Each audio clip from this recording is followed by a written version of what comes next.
Bonjour à toutes et à tous, je suis ravie de vous retrouver pour ce nouveau numéro de Reporter sur France 24. Cette semaine, direction le Sénégal. L'équipe d'Arte Reportage s'est glissée dans les coulisses d'une émission de télé-réalité d'un nouveau genre. Ferme Factory, saison 2, diffusée d'ici quelques semaines sur la télévision nationale sénégalaise. Ici, ni strass ni paillettes, 20 candidats, 2 équipes et 4 mois à la dure avec un objectif, devenir agriculteur. Le tout, vous l'aurez compris, sous l'œil des caméras. Les candidats s'affrontent dans diverses épreuves. Qui sera le meilleur pour semer ou labourer? Qui aura la meilleure récolte? Et le grand gagnant remporte une ferme, mais aussi un accompagnement professionnel de 3 ans. Au-delà du divertissement, c'est une politique publique qui se cache derrière ce projet. Le but, moderniser l'image de l'agriculture et séduire la jeunesse sénégalaise, davantage tournée vers les centres urbains ou l'immigration clandestine vers l'Europe. Nathalie Georges est avec nous. Nathalie, c'est vous qui avez réalisé ce reportage avec Éric Bergeron. Qu'est-ce qui vous a amené vers ce sujet ? Eh bien, on a eu envie de faire un sujet positif sur un projet original et sur le continent africain. Et du coup, quand on a découvert cette télé-réalité, on s'est dit que ça pouvait nous permettre d'aborder plusieurs thèmes qui étaient intéressants. L'agriculture, la jeunesse, le chômage et aussi l'émigration, qui sont toutes des thématiques très importantes en Afrique. Merci Nathalie, on regarde tout de suite votre reportage et on se retrouve après pour en parler. Sénégal, la télé-réalité au service de l'agriculture, c'est un document signé Nathalie Georges et Éric Bergeron pour Arte Reportage.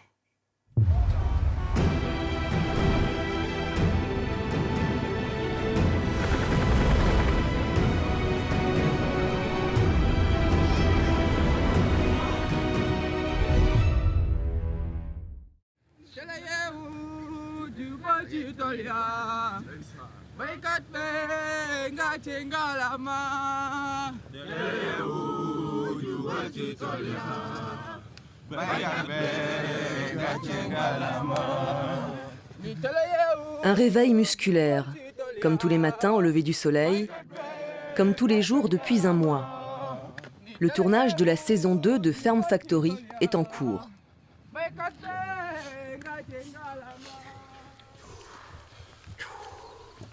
Ferme Factory, Ferme Factory, Ferme Factory, Ferme Factory. Ousmane Faye, le créateur et producteur de l'émission, est satisfait de ce nouveau casting. On peut dire que c'est le noyau dur, voilà, parce qu'on sort d'une bonne campagne de présélection, voilà, où on avait un grand nombre, autour de 70. Il fallait chercher les plus forts, voilà, pour avoir le bon noyau. Un noyau qui s'est déjà réduit. Il reste 20 candidats après une nouvelle sélection menée par les formateurs. Au fur et à mesure des semaines, les participants devront s'éliminer entre eux. Tout le groupe travaille sur un projet commun. Le point de départ, ce terrain quasi désertique qu'ils doivent transformer en exploitation agricole verdoyante. La récompense pour les finalistes, un lopin de terre et une nouvelle vie dédiée à l'agriculture.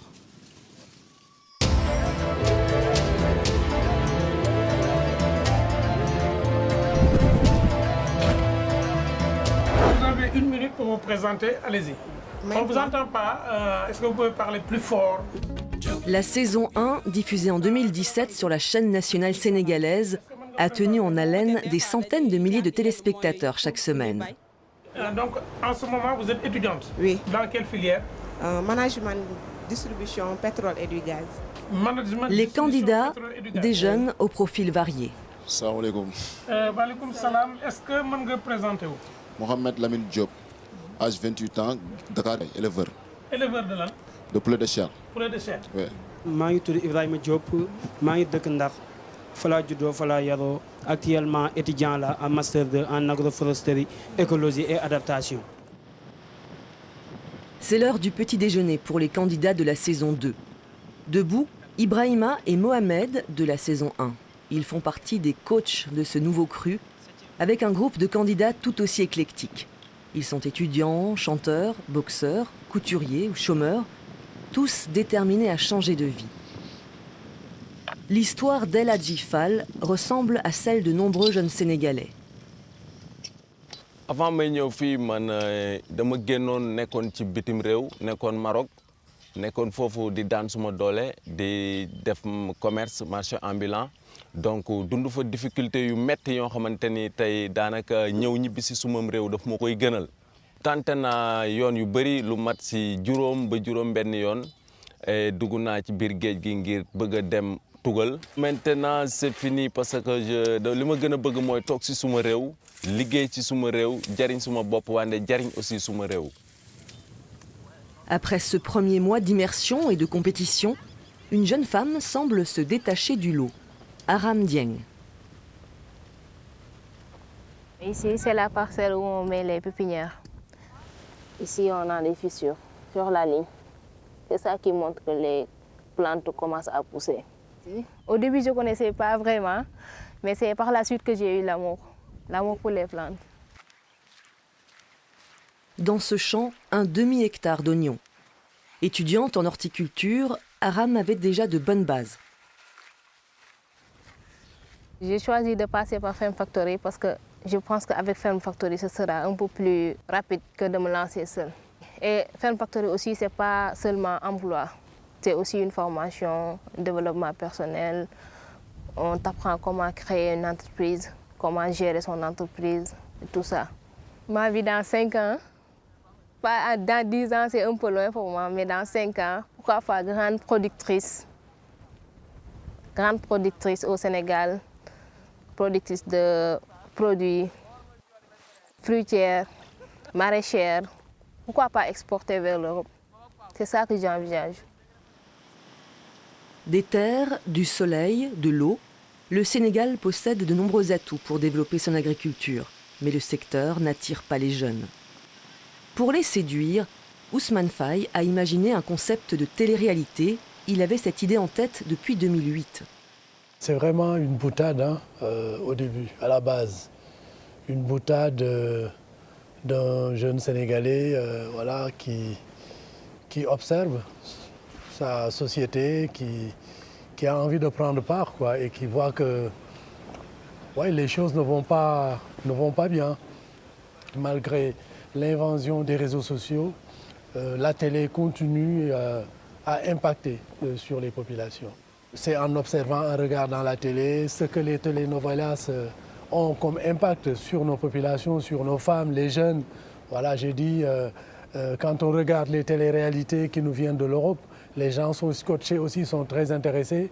Et donc, comment utiliser ce support télé-réalité en un programme de développement qui englobe en même temps ce vecteur de communication, qui peut parler aux gens. Ni paillettes, ni star system, l'émission montre la réalité de la vie à la ferme. Les candidats sont coupés du monde pendant plus de 4 mois. Parmi les premiers partenaires de ce projet, l'ANIDA, l'Agence nationale d'insertion et de développement agricole. Cheikh Lo est le directeur de la formation. Il est aussi coach dans l'émission. Ferme Factory! Ferme Factory! sama gars yi nu ngeen def namoon naa leen nag naka liggéey bi yéen a ngi ci soble si NPK N c'est l'azote, c'est pour le développement végétatif, P phosphore c'est la production, K potassium c'est vraiment pour la qualité et le goût. Donc, au moment maintenant où vous êtes, il faut mettre l'accent sur l'azote. C'est OK? Allez, au revoir. L'ANIDA a déjà créé plus de 300 fermes et soutenu 30 000 producteurs. Au départ, le partenariat avec une émission de télé-réalité n'allait pas de soi. L'agence a été créée suite aux émigrations clandestines. Quand les jeunes prenaient le risque pour aller en Espagne, à travers le Maroc, prendre les bateaux, il y a eu beaucoup de morts. Et on a créé l'agence pour sensibiliser les jeunes à rester dans leur localité, à retourner à la terre. Donc, cette conception de Ferme Factory était donc un moyen pour nous de vulgariser notre message, mais aussi de faire croire aux jeunes qu'on peut réussir en restant chez soi et en travaillant la terre. Donc c'était une conception au début qu'on ne croyait pas, pour nous c'était théâtral, mais finalement c'est une conception qui nous a permis nous de faire passer notre message à la jeunesse sénégalaise. Une conception théâtrale, dit-il, le propre de la télé-réalité. Le parcours des candidats est ponctué d'épreuves. Il y a du suspense, des éliminations, des chutes, des pleurs. Tous les codes caricaturaux de ce genre d'émission.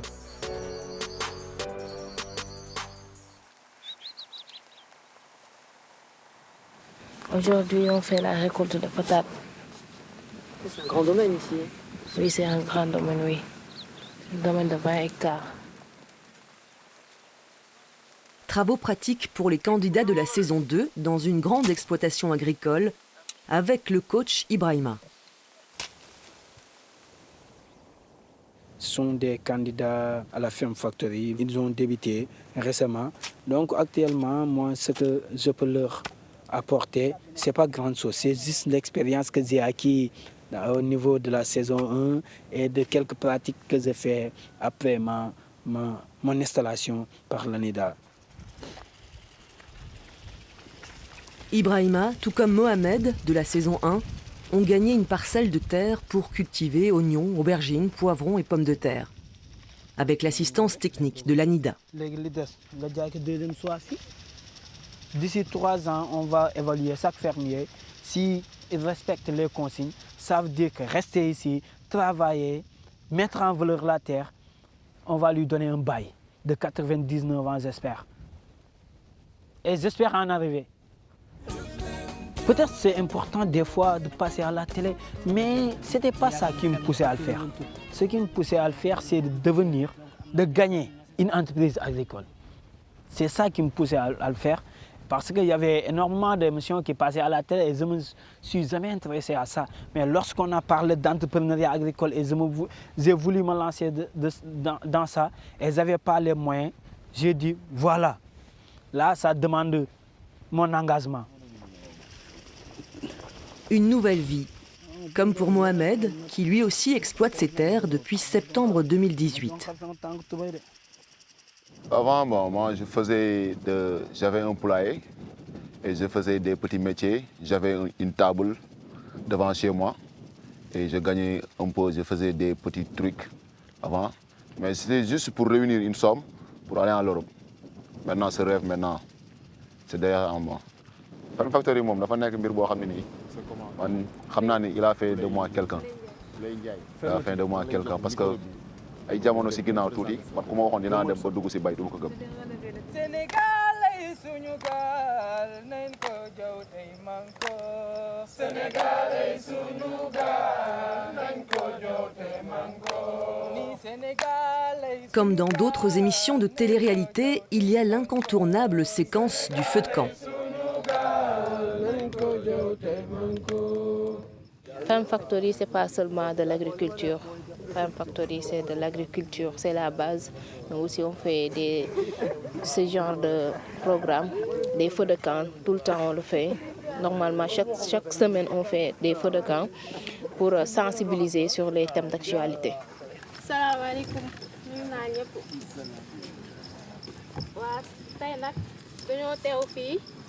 pour waxtaanee li nga xam ne mooy hygiène et citoyenneté. ci lan si suñ jikko ci suñuy waxin ci suñu doxin ak suñuy jëflante moom nee na day defar si ñëw jël ay loxoom ki sóoli ba mu nekk ko bu ko jébbal kii toog ankañ am na droit bañkat day sàmm boppam day sàmm wërgu yaramam ndax lan am na doomi jàngoro boo xam ne nii ñëpp ñu ngi koy dégg bu bees tukkee ci réewu tugal ñëw fii suñuy réew ñu koy wax coronavirus.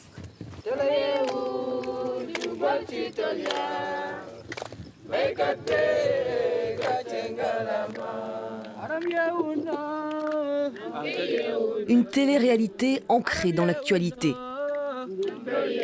La saison 2 permettra de former de nouveaux agriculteurs déterminés à réussir sur les terres du Sénégal.